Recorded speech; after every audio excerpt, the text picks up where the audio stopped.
Le diagnostic du SOPK est tombé, est-ce que je dois reprendre la pilule contraceptive? Alors c'est une question intéressante parce que je trouve qu'elle va venir soulever plein de points complémentaires parce qu'en fait le SOPK, au-delà d'être une pathologie endocrinienne qui peut avoir un impact sur la fertilité des femmes, il y a aussi vraiment tout un impact avec certains symptômes comme l'acné et l'hirsutisme, le syndrome métabolique aussi par exemple, la gestion du poids, qui vont rendre le fait de vivre la pathologie compliqué, notamment en ayant un impact sur la santé psychologique des femmes. Et tu t'en douteras du coup, je ne suis pas là pour dire oui ou non il faut reprendre la pilule si tu as été diagnostiqué SOPK, mais en fait ce que j'aimerais mettre en avant ici, c'est toutes les petites questions qui vont graviter autour de cette question de reprendre ou non la pilule. Parce qu'en fait généralement, la pilule contraceptive va être présentée assez rapidement aux femmes qui sont diagnostiquées de SOPK, parce qu'elle va agir sur certains symptômes. Ça n'est pas un traitement curatif, la pilule contraceptive, c'est un traitement hormonal qui va permettre éventuellement d'avoir un impact sur la façon de vivre certains symptômes et sur la façon dont ils vont être plus ou moins présents.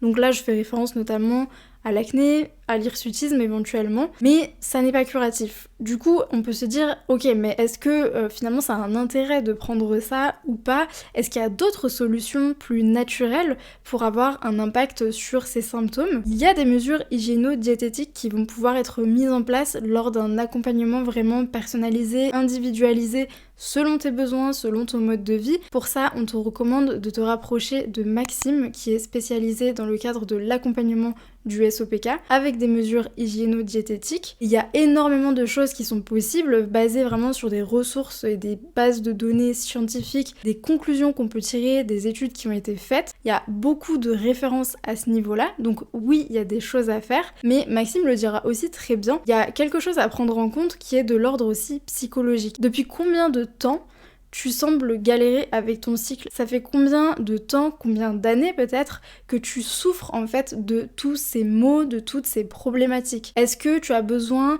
d'un levier hyper rapide là-dessus? Quelle est l'énergie et l'énergie psychologique que tu es capable de dépenser à l'heure actuelle pour mettre des choses en place? Tout ça, c'est des points qu'il faut additionner pour répondre à cette question de est-ce que je dois prendre un traitement hormonal pour agir sur certains points, qui n'est d'ailleurs pas antagoniste après avec le fait d'avoir un accompagnement individualisé avec des mesures hygiéno-diététiques qui pourront être complètement imbriquées avec la prise d'un traitement par exemple. Ce ne sont pas des choses qui sont opposées, au contraire ça peut être même d'autant plus pertinent d'avoir ce côté accompagnement pluridisciplinaire, mais vraiment je pense que le truc le plus important qu'il faut se dire c'est quelle est l'énergie mentale et psychologique que je suis prête à dépenser. Parce que là c'est même plus une question d'argent, c'est même plus une question de voir telle ou telle personne en plus pour m'accompagner, c'est qu'est-ce que je suis prête à supporter là, maintenant. Et en fait, c'est ça qui va t'aider à prendre tes décisions. Parce que oui, il y a un coût psychologique au fait de mettre des choses en place dans sa vie, au fait de vouloir avoir des améliorations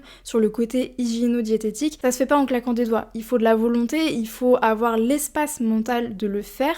Et c'est ok à un moment donné de ne pas avoir cet espace mental. Je pense que c'est important de le dire. Ce n'est pas ne pas prendre soin de soi, ce n'est pas ne pas avoir assez de volonté. En fait, la volonté, oui, il en faut si on veut mettre des choses en place, mais si on n'en a pas suffisamment à cet instant-là, c'est pas la peine non plus de se réprimander pour ça. Je pense que c'est normal de vouloir s'écouter, et dis-toi aussi que rien n'est définitif. Tu peux faire un certain choix à un moment donné, tu peux ensuite avoir envie de faire évoluer ce choix, tu peux avoir envie d'avoir des choses qui vont se combiner, qui sont pluridisciplinaires, qui sont là pour ton bien-être et que tu vas pouvoir additionner. Fais les choses qui te semblent les plus justes au moment où tu les prends, au moment où tu réfléchis à ça, et garde en tête que ça peut évoluer. Tu as le droit de faire évoluer ces choses-là, ces accompagnements et tes choix sur un traitement ou non. Si t'as été diagnostiqué du SOPK, que peut-être tu te poses des questions, n'hésite pas à les mettre en commentaire, ça nous fait vraiment plaisir de pouvoir discuter avec toi, de pouvoir t'orienter et t'aiguiller sur certains points. Tu peux aussi nous rejoindre sur Instagram, sur notre site internet, et en attendant, je te dis à très vite sur cette chaîne YouTube. Ciao ciao!